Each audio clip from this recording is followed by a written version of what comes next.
Wondering how you can become better at running your business? Entrepreneurship can be stressful. There's too much to do and not enough time.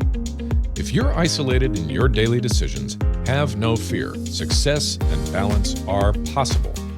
Welcome to the Small Business Answer Man podcast, where you master the art of running a successful business using practical advice from experts who want to help you succeed. Now, here's your host, Gary Wilbers. Welcome. We're glad to have you back again today for another great podcast. We help entrepreneurs and business owners find solutions so they don't become overwhelmed and stressed. Now, are you ready to hear about one of the areas of the 6P business owner formula, or maybe multiple areas? Those 6 areas, again, are people, productivity, pricing, promotion, process, and profits. And today's guest is going to share with us what problem they will help solve. Rob, what will you help solve for our listeners today? I'd like to talk about pricing, to be honest with you, Gary, and help them solve their pricing problems. I think too many people don't know how to price their products or their services properly in the marketplace, and that leaves a lot of money, profit, and revenue on the table for them. Well, great. I appreciate you sharing that. And Robb Green is with us today. He's a lifelong learner, constantly seeking knowledge to empower himself and others. Robb has owned 8 brands over the course of his career and currently hosts the podcast, I'm the One, which provides practical guidance on building wealth, maintaining healthy relationships, and achieving well-being. Robb, it is great to have you on the podcast. Welcome. Thanks for having me, Gary. I'm excited to talk about this today. Well, I'm excited to talk about pricing because it's so important in our businesses today because of with all the challenges we have, with all the inflation, with all the growing numbers, people are really struggling in this. And I see this with all businesses, but my expertise is I really work with a lot of small business owners. And I think this is a challenge for them because they're afraid to adjust some of those pricing and what they need to do there. So if you don't mind, why don't we just start off with kind of generic is when you're talking pricings, what's your framework? What's some of the things that you really think about that is so important that for business owners to think about? I mean, I think you hit the nail on the head, Gary. Most people, it's a mindset issue, number one. They're afraid, right? I'm not going to gain new customers, or I'm going to overprice the marketplace. I'm going to lose my existing customers.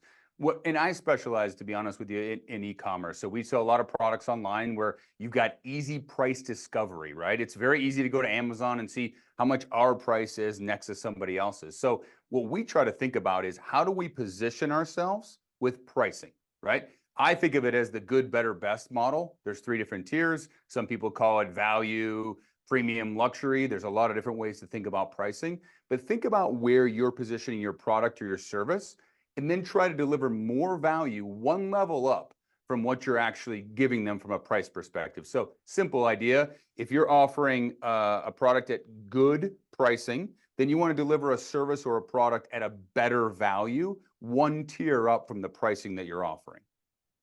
Yeah, and the thing I want people to realize, it doesn't matter if you're e-commerce or if you're in a service-based business, whatever business, you have to think in these terms.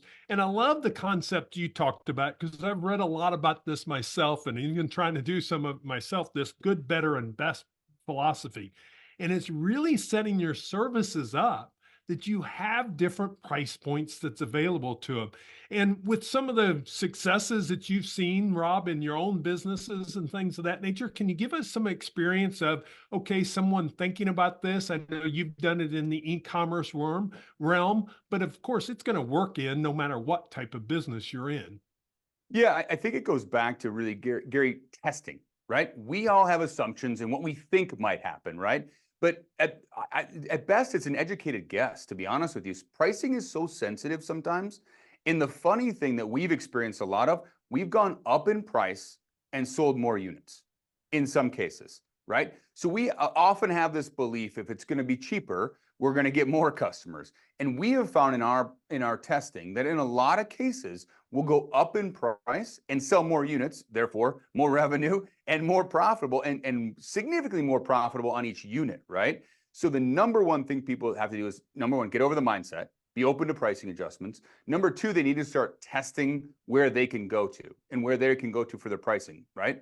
That's the top 2 things everybody can do in whatever business it is, right? And then take those learnings, use that feedback loop, and find out what it takes to charge more money, right? You may not, with your current service or your current product, be able to charge more money, but if there was a feature or a service that you were able to add to it, you could charge significantly more money. Yeah, I love when you talk about that because I think that's something business owners don't think enough about is what service could I add? Let's take a simple business, if we're doing lawn care, what could you add to that lawn care? I need more than just my grass cut. I need it fertilized. I don't want to take care of any of that. So I want someone to take care of that. And, depending on what type of business is, you can take the leaves out of gutters. You could end up trimming trees. There's so many other services that you can offer. So I don't care if you're e-commerce or the other, it works. And what I'm doing is playing the other side of it, saying, even if you're a regular business, what are those value adds that you could add in? Charge for those and set up some people called it bundling pricing. And I'm sure you all have done some of that in the e-commerce side too, where you're bundling things together instead of just one product. 100%. And the best news is, Gary, everybody that has a business has a customer base.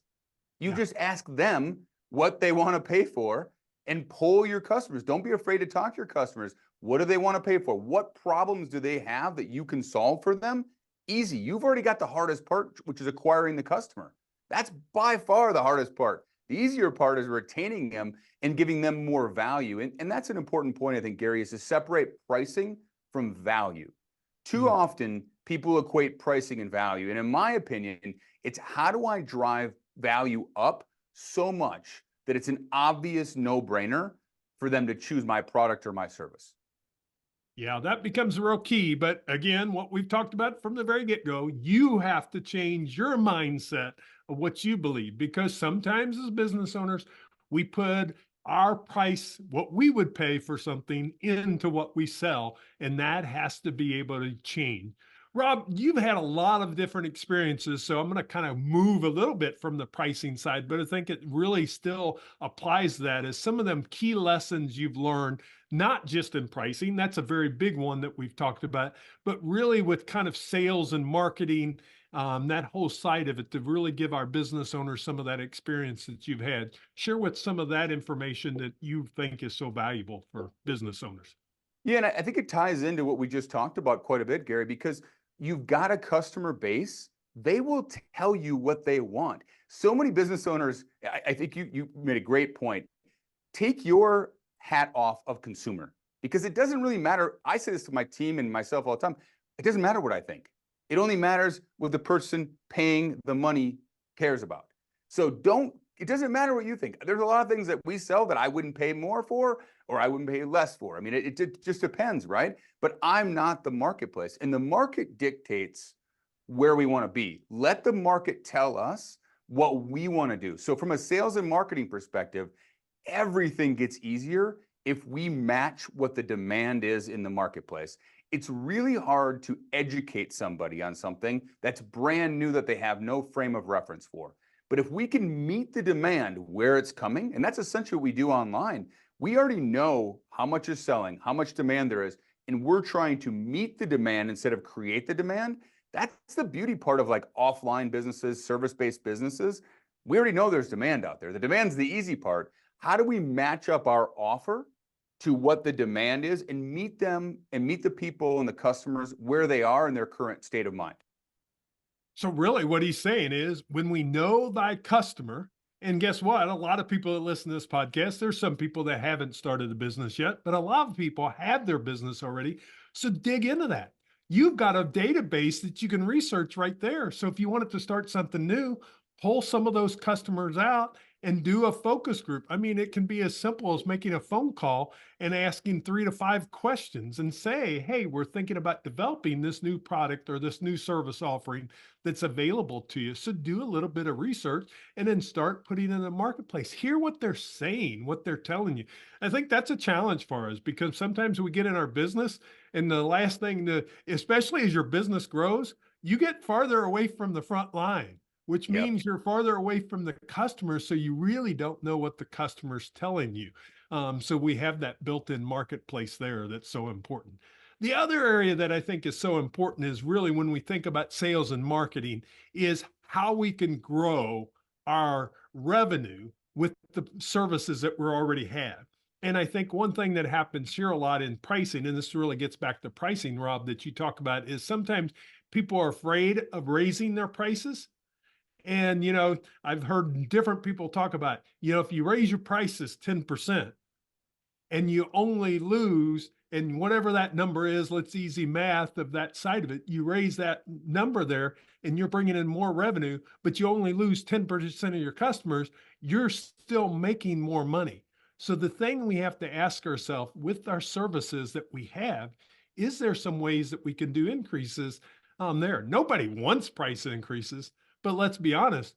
Has employees asked for additional raises this year? Have you seen additional costs go up? We have to look at our business all the time. And I think with 2024, that's the real challenge for business owners, is look at some of that pricing method. So any suggestions you would share with our audience there?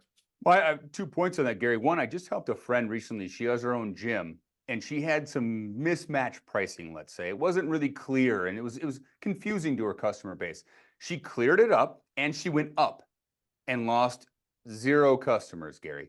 0. Everybody said, you know what? Thanks you for removing the confusion. It's very clear now, and I appreciate the clarity that we have around our pricing. Lost nobody. She makes more revenue doing exactly what she's been doing with her gym. That's one recent example we had. But another point that I think a lot of people forget about is it's like when I used to work in corporate America. If I got a raise one year and I stay at that company for 5 years, I didn't get a raise one year. I got 5 years worth of raises. This is the exact same situation, especially as a service provider, or if you're selling a product that's recurring, a supplement or a beauty product that they buy it every month. You're not making money one time. You're making more money over and over and over again. And that goes to really understanding your lifetime value, because a small incremental, like you mentioned, a 10% change. Most people, I don't think, would blink an eye with what's happening with inflation. I don't think, depending on the service, right? But most people wouldn't blink an eye. But if you service them lawn care, it's every 2 weeks, every week, depending on where you live in the country. That is a lot of extra money compounded over time that gives you more money to advertise, right? The more money I have in lifetime value and profit, the more money I can spend on marketing to get more customers. It creates that flywheel effect of getting more customers that are paying more money, which allows me more marketing to get more customers. And that's the beauty of business. Once you get it running and you get that flywheel humming, Gary, I don't think there's anything better in the world. Yeah, I think that's so true, is lifetime values, knowing and understand that. And we're going to dig into that and a few more other items with Rob after we take this short break.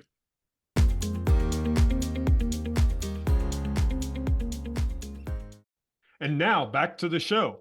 Well, Rob, I think it is so important too, but I don't think business owners think in this term. So I think we need to really kind of dive a little bit deeper in this lifetime value, because I don't think people understand in any type of business, you have recurring people that are coming back to you, even if it's not a subscription service. As you talked about before break, we talked about lawn care.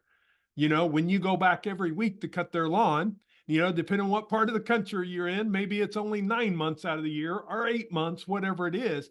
But that is recurring revenue over that time. And you can look at that year, what that is, and then looking at that part of it. So what would you tell businesses when they're looking at lifetime value, some of the things they should really think about and consider, so when they're looking at their pricing adjustments, how they could really benefit from that part of it? Well, Gary, I don't want to go too deep on this because I love nerding out on this stuff, right? Yeah, So, I me mean, too. the ideal situation is you have, first of all, the easiest situation to understand your average customer. How many times do they buy from you? How much do they spend, average order value? And then figuring out how much margin or profit you make on that average order value. That gives you your average lifetime value. And then it gives you average profit of the lifetime of the customer, right? Those are 2 key numbers. Now, as you get comfortable with that, that's step 1. Step 2 is, how much do I spend to acquire a customer on my sales and marketing channels, right? It's a lot easier.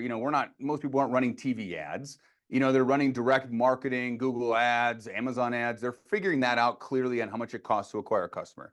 Now you understand how fast you make money. Are they turning to profitable? You might even lose money on the opening transaction, right? And then the second level, you get that basics. I call it the basics. That's like 101 of understanding your lifetime value relative to your cost per acquisition or your CAC. That's number one. Number two, understanding the value of each customer depending on where they came from. Because we all know not every customer is created equal, right? So we might get let's use an easy example, Facebook ads and Google ads. Google ads might perform on that customer base, might cost us more to acquire a customer. Let's say it's 100, let's use your lawn care example. It's $100 to get a new customer on Google ads. It's $50 on Facebook ads. But the average Google customer stays with me 3 times as long and has 3 times the lifetime value. So on the surface, it looks like I shouldn't be spending my money on Google ads. I should be spending on Facebook. But when you just dig one level deeper, you truly understand, like, I'm actually making a lot more money on those customers that come from Google. And that's where I should spend my marketing dollars. Because Gary, I have one big rule about marketing. I have an unlimited budget for profitable activities. Yeah. You'll take that all day long. Every day. I don't stop marketing if I have profitable activities. We keep spending more money on marketing. And that's the key. We have to know that. And I'm sure there's business owners saying, yeah, I'd like to know that. But you can do that. You can break it down that much of where you're acquiring those customers and finding those touch points that are coming into your business. And pricing becomes huge, because that becomes what I kind of say. People have heard it here before. If you listen to the podcast, you know, when the rainbow comes out, you want a pot of gold, which I call it a pot of profit at the end of the rainbow. You don't want that sucker to be empty. That's the whole key, that you want to come in that part of it. And your pricing becomes so important with that. Some great information. I appreciate you sharing that, Rob, and giving us that. Now, one thing I think is so important, because I know entrepreneurs and business owners struggle with this, and I want to hear from you. You know, you're kind of the devoted family man. You've managed your time across different roles that's there. What would be some of your strategies you would give for business owners and entrepreneurs that they're already in 2024 feeling overwhelmed and stressed out? Yeah, I think this is a tough one for all of us, right? No matter what level your business is at, whether it's just getting started, it's even harder when you're just getting started, I think, because you want every customer and you got to get it to grow and support the family. And then as you get bigger, I think that still have the same challenge. I still have bigger and bigger goals I want to attain. The biggest thing that I've learned is integrating my family with the business. That has been the number one thing. We talk about business at home. My daughters are involved in the business. They understand how it works.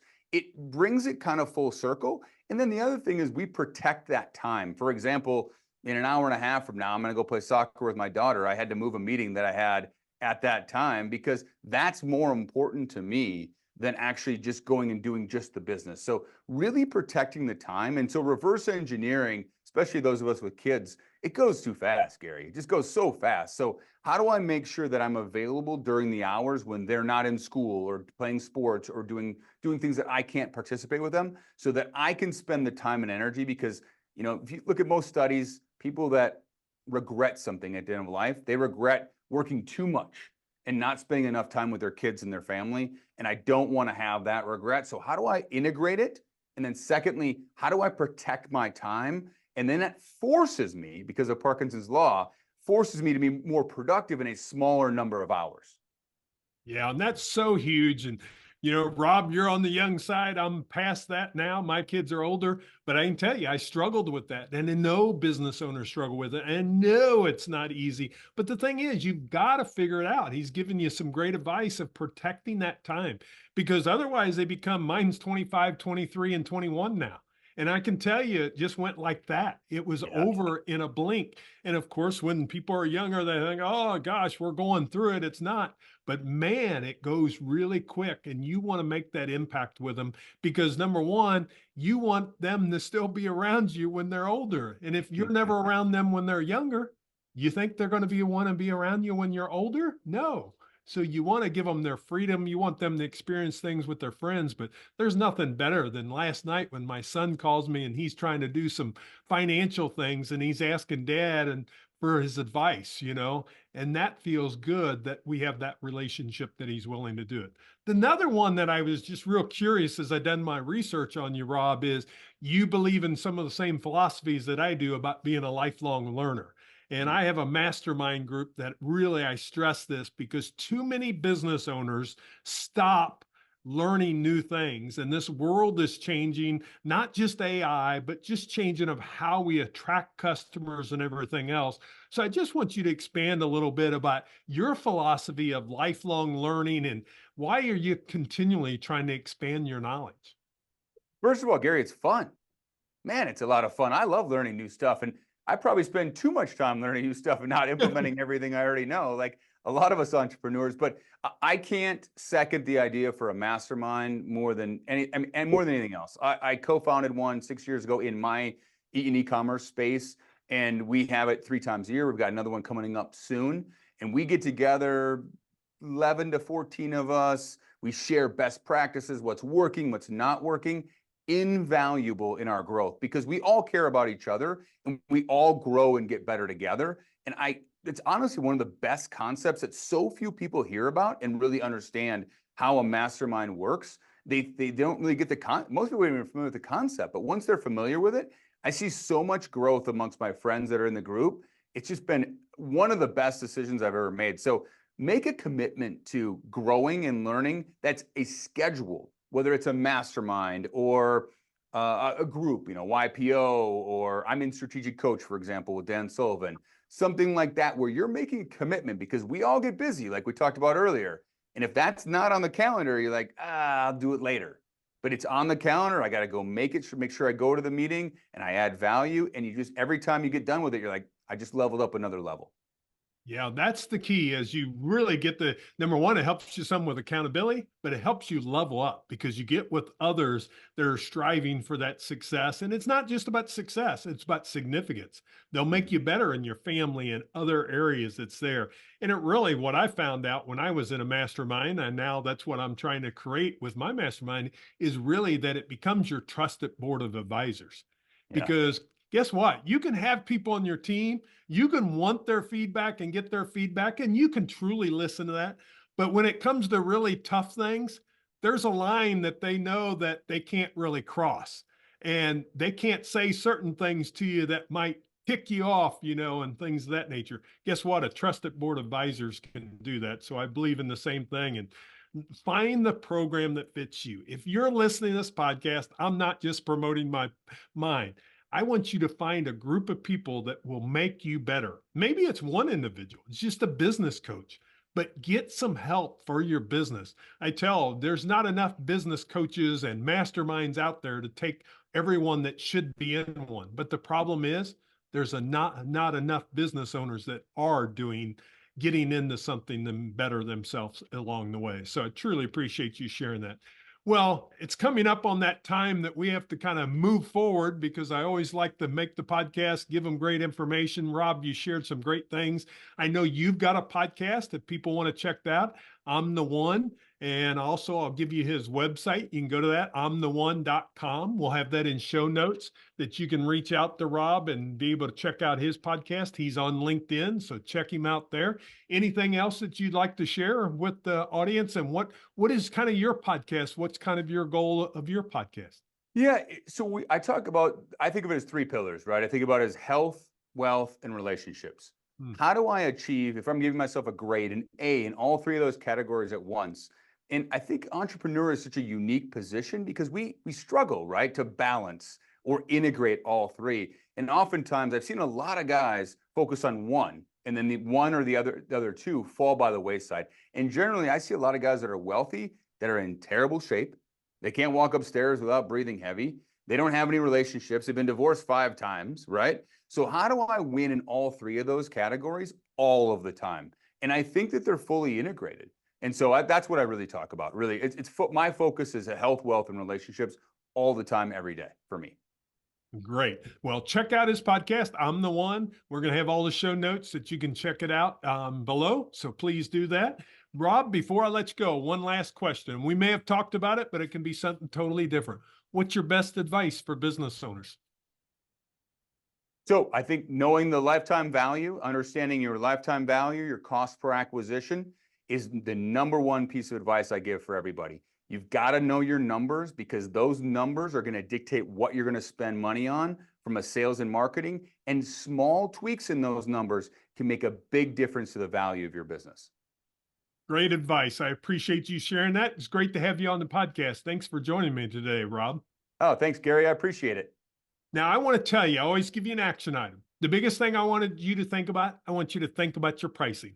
I'm not telling you to change it. That's up to you. But go back and look and see if you can find your lifetime value and look at your pricing. And should you make some adjustments? Ask yourself that question. Should I make some adjustments? Why not have a little more gold in the pot of rainbow that's at the end of the rainbow? Because why we do business is to make profit. There's nothing wrong with that. You can help other people when you make profit, because you benefit others. Number one, by the people that you employ, but also the other good work that you can do in your community. So go out each day and make it a great day, but really think about your business, what will grow that. Thanks for joining us. Come back next week and we'll have another great podcast. See you next week. That's all the time we have for this week. To continue your journey, head over to smallbusinessanswerman.biz to access the tools and resources mentioned in today's show. If you enjoyed this episode, please subscribe and share it with someone who would benefit from listening. That's smallbusinessanswerman.biz. Until next time, remember, when you find the right solutions, your business grows and you get your time back.